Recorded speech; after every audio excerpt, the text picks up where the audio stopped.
Welcome to Lycomingfootball.com. We're into week number 4. We're talking to head coach Mike Clark, and just a great game against Kings on Saturday. Just a little review, Mike, looking at some of the stats and some of the footage I had. The 3 stops by the defense in the red zone are huge.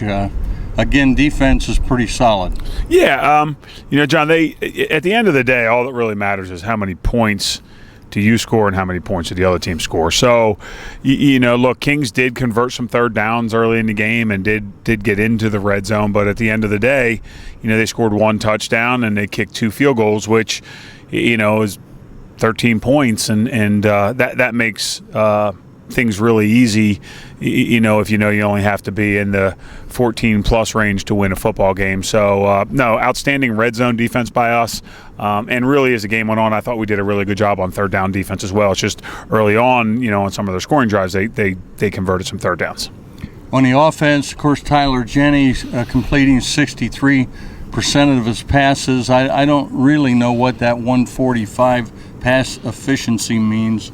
I've never been able to calculate that. Maybe you can shed some light on that, or maybe you don't want to talk about it. No, that's not. I mean, the efficiency. What does that mean? No, I think, John, the efficiency is a very complex formula, but there's, I think some yardage and touchdown to interception things tied in there. So I'm not certain myself, but I think that, the more passes you complete, the greater your yards per completion, the fewer turnovers and more touchdown passes that you throw, the higher your pass efficiency is going to be. Better. And, yep, absolutely. 140 is probably up in there pretty good. I think that's a pretty good number, yeah. Okay. Absolutely. Well, he's got that 63% says a lot for the wide receivers Lycoming has. Mm-hmm. Yeah, no, I think, John, all great passing teams have a couple things.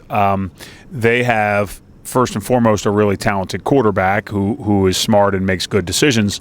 But then they also have guys who are going to catch the football consistently. And that's not just the easy catches, that's the tough catches. So, we've dropped a couple this year, but for the most part, I think anytime you see teams that are completing in the, mid to upper 60s or 70 plus in terms of completion percentage, then you've got a group that's really on the same page in terms of timing, route depths, their reads, and then the ability to, not just get your hands on the ball, but finish your catches. So I think Tyler's numbers are certainly in part because Tyler is very, very good and very, very smart, but also because we're deep and talented at the wide receiver position too.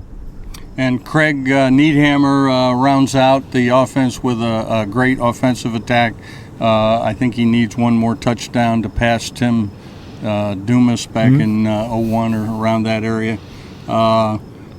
He's been just a great guy for three and a half years almost. Yep. We're getting into the middle of the 4th year. Yeah, no, Craig's very talented, and if you look at it, right now he's tied for the most career touchdowns here. He was also at some point and I believe still is, the all-time leading scorer in North Penn history, which is a phenomenal quad A program in outside of Philadelphia. So that guy's been finding the end zone for a long time. Yep. Looking at the Wilkes game, one of those day travel trips, and I was looking over some of the scouting reports, and Wilkes has a upcoming quarterback, I believe, in Ryan Dailey, a sophomore, and they use a Oregon spread type offense, fast, a little different from what we've been used to. They can put some points on the board. They can. John, again, at the end of the day, it comes down to how many points do they get on the scoreboard. And, they scored a lot last week against Del Valle. They scored a lot against Misericordia. They didn't play particularly well in their opener against Muhlenberg, but I think that Muhlenberg is probably a top 20 team at this point, maybe better than that. Offensively, they are really up-tempo. Anytime you snap the ball 113 times in a game, that's 2 of our games almost. So, it's probably, if you combine last week with where we actually had 59 snaps, and, that's really twice where we were. We'd like to be a little more than that, but, they're going to give you some problems with their tempo. And the stats say that Wilkes has, they're about 9th in MAC conference in defense, Mm-hmm. but that's only after 2 weeks, and you kind of dispute that. You like their defensive line. Yeah, I think their defensive line is very talented. You know, the nose guard Kozlop is a guy who was a Patriot League player coming out of high school, is a very good player who settled in nicely. You know, they actually play a couple different guys behind him at nose guard. I think 91 for them. The Uwu kid I believe is how it's pronounced. He gave us fits here last year. He's super athletic. I mean, they hit Delaware Valley's quarterback 10 times during that game the other night. So their defensive line very athletic. You know, their linebackers give you some problems. They do a really good job of with aggressive linebacker play, even though they're only a 3-down team.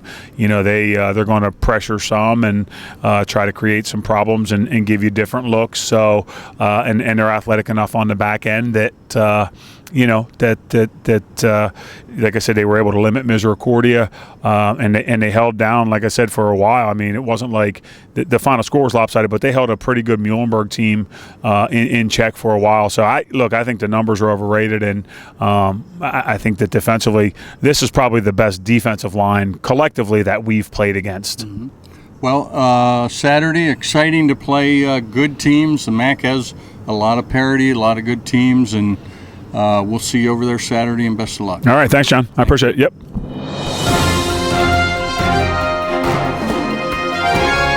This has been a production of Lycomingfootball.com.